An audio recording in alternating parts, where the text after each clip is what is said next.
When Designing by Mariangela Castañeda. When designing an architectural space, you should always take into account all the topics that have been discussed in this wiki. You will always have a client who has needs to satisfy, and there is a context which demands a response from your construction. You should also establish the structure of the building so it can stand up. As well as you need to select the materials that are going to be used because they have an important role in the sensations that the whole design will give to the people who experience the building. In our design class, we were asked to design a house considering all the aspects that I just mentioned. This project also had to fulfill the minimal requirements the design should have to work properly. This is what is called program. The context where the project was supposed to be constructed was a place where the existing houses were next to each other, sharing the lateral walls of the two longest sides, with continuous facades, each one of 9 meters high by 7 meters wide. Thus, the working space, determined by this context, consisted of a plot in which the maximum height that the construction was allowed to reach was the same as the other buildings, as well as its length, 45 meters, and its width, 7 meters. So the working space was very big, but due to its proportion it looked narrow.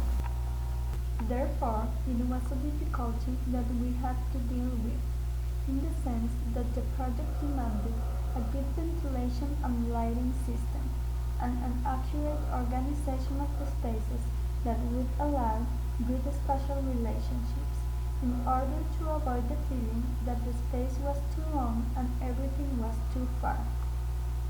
The program is always determined by the characteristics of the client.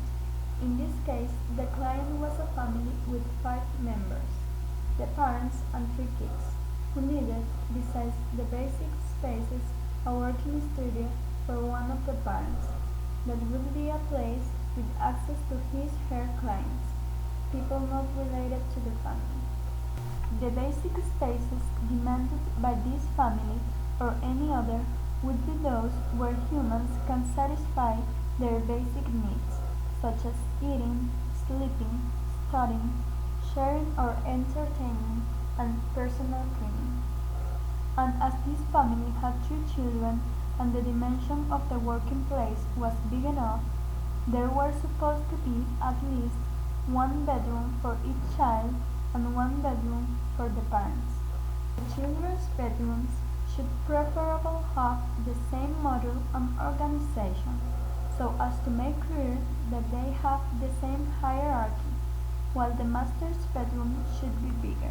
The area for constructing the basic spaces and the one required by the family, the working studio, was reduced because of the internal patios that were designed to give a good treatment of lighting and ventilation.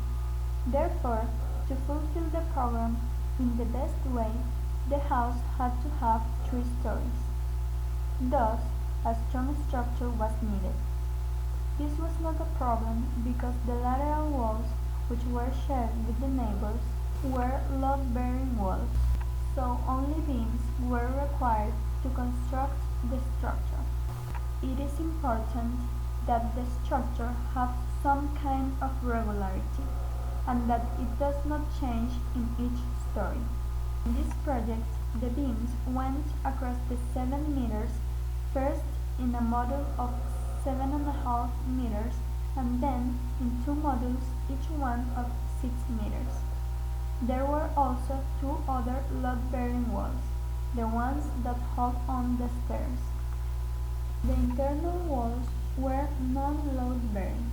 That is why they were made of cement blocks covered with mortar, while the beams and the staircase walls were made of reinforced concrete. The organization of the space and the structure is not enough to create a building. There must be a protection from the environment, especially in this design which had three internal patios, and because most of the facades, those protective surfaces, were internal with views to the patios, the material selection was very important. This must protect but also allow the view, the lighting and the ventilation. The internal facades were compositions of glass and steel, and the one of the center patio also had lines made of concrete, and a horizontal decorative plain surface, also made of concrete, that divided the facade to counteract its height. The principal facade, and the only external one, was very important too, because besides of protecting from environmental effects, it was the only relation with the context. This facade was a design of horizontal elements made of concrete, and slightly separated, allowing a partial view from the exterior to the interior of the house and vice versa. My dad once told me that I should focus on the biggest aspects which represent the 80% of the work, and not on the details which made me waste time and were just the 20%. But then a professor told me that in architecture details were everything. And now I think that all of you can be certain that in fact when talking about architecture the minimum things do have influence on the final result, and that we should design considering the 100% from the needs we must satisfy to some apparently insignificant aspects like the materials that will be used.